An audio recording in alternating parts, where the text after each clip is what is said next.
ja ka la ma na o pa ka ra sa ta u va Sekolah kan argachuudhaaf carraa gaariidha. Ammoo argachuudhaaf hedduu bu'aa bahii hedduu keessa dabarre. Dura COVID osoo hin seeniin duratti sekoolaa argannee turre. San booda ammoo haalli jijjiirame. Amma lammadatti irra deebi'uudhaaf hedduudha. Dubbisaa turre garuutu immoo hawwii irra aanee jira. Ani dura taa'aa hawaasa Kichinar Watarloo fi Gaalfii naannawaati.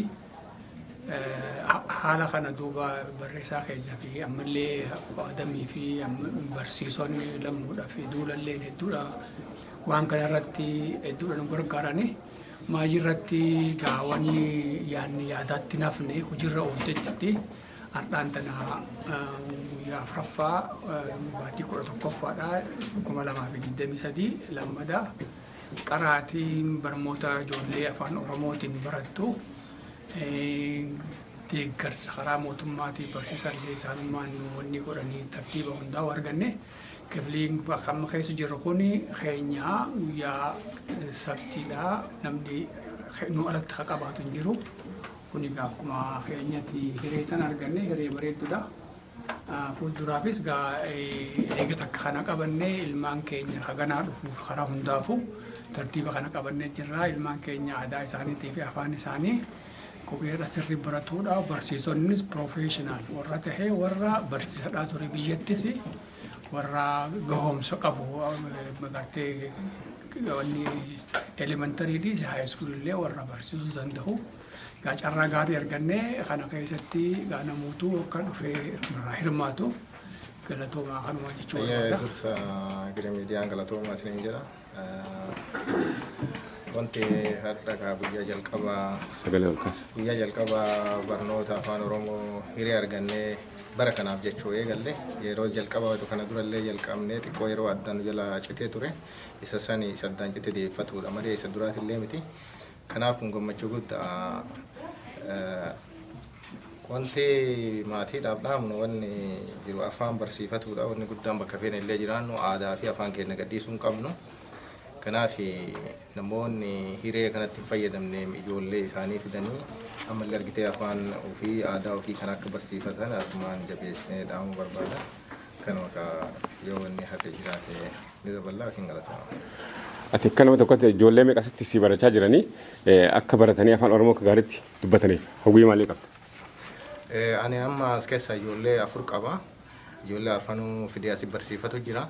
Kanaaf namoonni kuuwwan illee kama akka kiyyaa ijoollee qabdanii ijoollee isaanii akka fidanii argitee asii barsiifatanii hawwii argitee abdiin qaba jechuudha. Dhugumaa wanni kun biyya namaa keessa jirra afaanaa fi aadaa ofii gadhiisutu nama mudataa yeroo tura keessa ammallee ta'uu baatu. Kanaaf waan kana jabaannee afaanii fi aadaa keenya ijoollee keenya ammarraa yoo daa'imummaa kanarraa qabsiifne ijoolleen kun aadaa fi afaan ofii gadi hin dhiisanii. Kanaaf maatiin ijoollee ofii akka waan salphatti ilaaluu osoo hin taane baay'ee barbaachisaadha. Wanni kun hedduu itti ifaanye maaliif jennaan anamma ijoollee teenya qofa barsiifatuu fi miti waan kana galmaan ga'uuf hireen kun akka argamuuf waa hedduu keessa dabarree sadarkaa kana geenne. Kana ka jenneef namni keenya waan kana itti fayyadamu malee itti ifaanyee ammoo yoo kan namni itti fayyadamne kataatu taate ifaajeen keenyallee gatii hin qabu jechuudha. Kanaaf wanti kun dhugama barbaachisaa waan ta'eef namoonni ijoollee xixiqqoo ijoollee kutaa 8 gad jiranii fidanii asii barsiifatuuf hiree qabanii bakki illee dhiyoodha naannoo argitee nama maraafuu mijatu. Kanaaf yeroo ammaafillee tarmiin kun cufamu yeroo itti aanu garuu itti qophaa'anii ijoollee ofii akka barsiifatan asumaan jabeessedha. Maqaan koo Galataa jedhama. Ijoolleen koo ijoollee 3 qabaa afaan Oromoo barsiisuuf mana bara qabeetan dhufee nuti egaa ennaa ijoollee turre chaansii kanan arganneeyyuu waan afaan keenya wallaaluun kakkabnee jirra.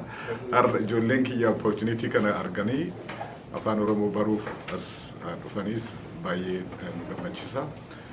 Egaa nutis hin barra ijoollee keenya wajjin teenye baruu jaalanna. Galatoomaa. Lamuudha. guyyaa har'a barnoota kichinaratti har'a barsiisuu warra jalqabne har'a kutaa nuu kennanii kanaan duras barsiifamaa ture magaalaa kanatti garuu gidduutti dhaabbatee ture amma akka haaraatti eegaluu keenya jechuudha. Kanaaf ani asitti ijoollee barsiisuudhaaf hin dhufe jechuudha. Kanaaf guyyaa har'aa amma eegalla jechuudha har'a barnoota kichinaritti. Kanaaf namoonni warri har'a ijoollee fidan illee akka fidatanii dhaamsa dhaamaa fi akkasii jechuudha. Akka barsiisaatti ijoolleef maal dhaamta? Abboottiif maal dhaamta? Namni naannoo kana jiru hundumtuu kun carraa guddaadha. Ijoolleen akka afaan isaanii wallaalanii hin hafne dhufanii kan dura afaan ofii baruun barbaachisaadha. Kanaaf namni har'a ijoollee hin fidini hundumtuu akka fidatanii dhaamsa dhaamaaf gabaabumatti. Afaan ofii beekuun barbaachisaa waan ta'eef.